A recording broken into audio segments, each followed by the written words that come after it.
The Purifiers are an elite brotherhood within the Grey Knights chapter of the Adeptus Astartes, who are often described as epitomizing the very ideals of the chapter. Even by the standards of other Grey Knights, the Purifiers are seen as being utterly incorruptible, demonstrating an unparalleled resistance to the temptations of chaos. This hollowness exhibited by a Purifier's soul can even be weaponized, enveloping the warrior with a blinding aura of sanctified flame, which is capable of burning through those that are tainted by chaotic corruption, mortal or demon alike. For one to become inducted into the Purifier Brotherhood, it takes more than simply conducting centuries of service or achieving great accomplishments upon the battlefield. Instead, the Brotherhood will choose to only recruit those who demonstrate a spiritual purity and inviolability that exceeds that of their battle brothers, resulting in the entire Brotherhood numbering no more than a figurative handful of warriors. Despite this, the Purifiers would never dare risk the sanctity of their order by choosing to relax the standards of induction for potential members. Outside of battle, the Purifier Brotherhood is tasked with watching over a series of dungeons that are located deep beneath the chapter's fortress monastery. This location is known to the Grey Knights as the Chambers of Purity. Deep within these chambers, a great evil is said to lurk, and the warriors of the Purifier Brotherhood are tasked with acting as its jailers. Few from outside of the Order are permitted entry to these chambers, and only the Purifiers themselves are said to know the true nature of what malevolence lays within. And yet, within one of these chambers, one that is said to contain a tomb of none other than Malcador the Sigillite, rests one of the chapter's greatest secrets.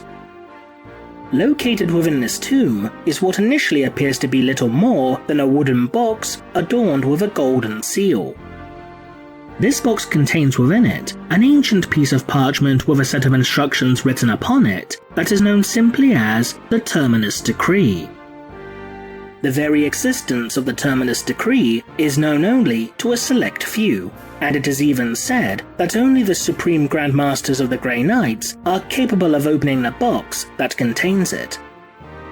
While the exact nature of the decree is unknown, it is said to be the ultimate sanction for the Grey Knights, and the chapter's Supreme Grand Master will only consider utilizing it when all hope for humanity seems lost. Such is the power of the Terminus Decree that it could one day prove to be either the salvation or doom of the Imperium. During early M42, following the creation of the colossal warp rift known as the Cicatrix Maledictum, Caldor Drago, the current Supreme Grand Master of the Grey Knights, appeared before each of the chapter's other Grand Masters in order to seek their counsel. With the numerous demonic incursions being instigated as a result of the Great Rift, stretching the chapter's forces thinner and thinner, Drago would begin to ponder as to whether or not it is time to follow the instructions laid out within the Terminus Decree. So what could be the contents of the Terminus Decree? Some have suggested that the Terminus Decree could contain within it a series of incantations with which to conduct a ritual of phenomenal power. Such a possibility is loosely supported by the fact that the Terminus Decree was kept within the tomb of Malcador, who was one of the most powerful psychers to have ever existed within the human race, with only the Emperor himself, and arguably the Primarch of the Thousand Suns Legion, Magnus the Red, surpassing him in terms of sheer psychic might. While the exact nature of such a ritual remains unknown, given that the decree is only to be used when all hope seems lost, this could suggest that the potency of such a spell could result in the destruction of the entire Grey Knights chapter, as each and every battle brother of the chapter lends their psychic capabilities in order to fuel the spell. Perhaps the Terminus Decree is intended to calm the tides of warp space, or possibly even seal tears within the fabric of reality, such as the Eye of Terror or even the Cicatrix Maledictum itself. While this may initially appear to be somewhat feasible, it is worth noting that, according to the 8th edition Grey Knights Codex, The box containing the Terminus Decree is decorated with a unique golden seal that is found at only one other location throughout the entirety of the Imperium, upon the Emperor's golden throne. As a result, this would seem to suggest that the Terminus Decree is tied directly to the Emperor himself. Perhaps the instructions laid out within the Terminus Decree are to in fact terminate the Emperor. While it may seem unthinkable for a loyal servant of the Imperium to ever contemplate the possibility of slaying the Emperor, there are a few potential reasons as to why such a course of action may, at least theoretically, be beneficial. The Emperor has been documented as being a unique type of entity known as a perpetual. These perpetuals demonstrate the ability to heal themselves from the most grievous of wounds, and are even capable of regenerating themselves from death itself, although there do exist a few limited ways to truly kill a perpetual. Following his duel with the arch-traitor Horus Lupercal during the final hours of the Horus Heresy, the Emperor would be interred within the life support systems of the Golden Throne, where he would reside in an immobile and agonizing state of undeath. With these particular factors in mind, if the Emperor's physical body were destroyed, then theoretically this would allow the Emperor to regenerate from his wounds, and be restored to true life once more. However, there is no guarantee that the Emperor would be able to ever recover from the wounds inflicted upon him by Horus, due to one particular detail that occurred during their duel. After being wounded by Horus, a man would come to the Emperor's defense, before he would be callously slain by the War Master. While some sources claim that this man was a Space Marine Terminator, or even a warrior of the Legio Custodes, others have stated that this man was in fact a perpetual named Alanius Pius.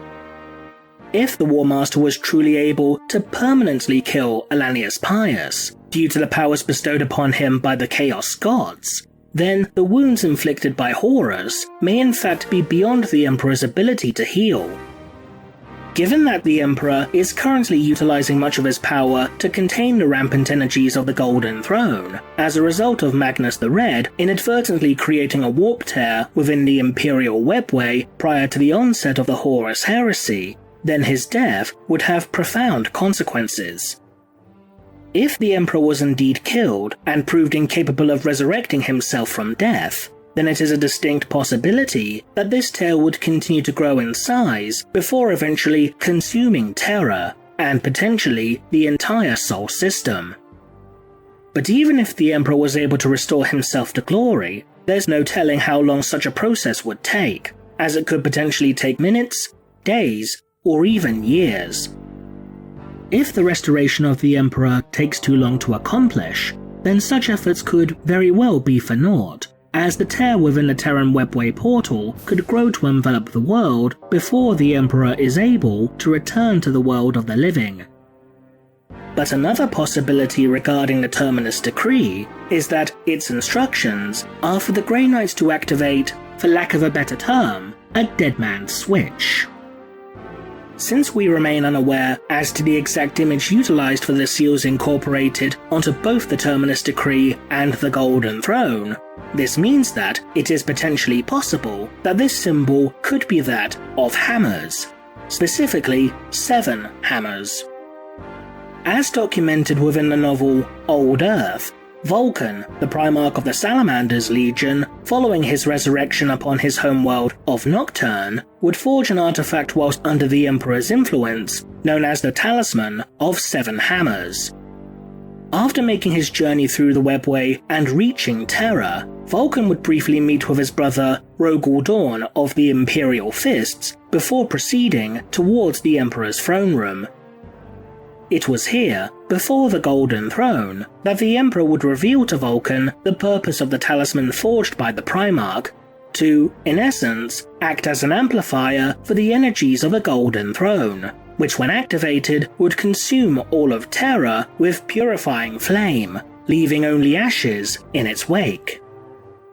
Vulcan, despite his hesitations, would install the talisman into the mechanisms of the Golden Throne, with the talisman becoming forever bonded to the throne itself, rendering it incapable of ever being removed. With this in mind, it's possible that the Terminus Decree would instead instruct the Grey Knights to activate this contingency plan that the Emperor had himself devised. Should Terra ever come close to falling at the hands of demonic entities, or a Xenos threat such as the Tyranids, then perhaps the talisman is to then be activated, in order to deny the enemies of mankind their prize, though at a great cost. Such a strategy may very well need to be implemented in the future.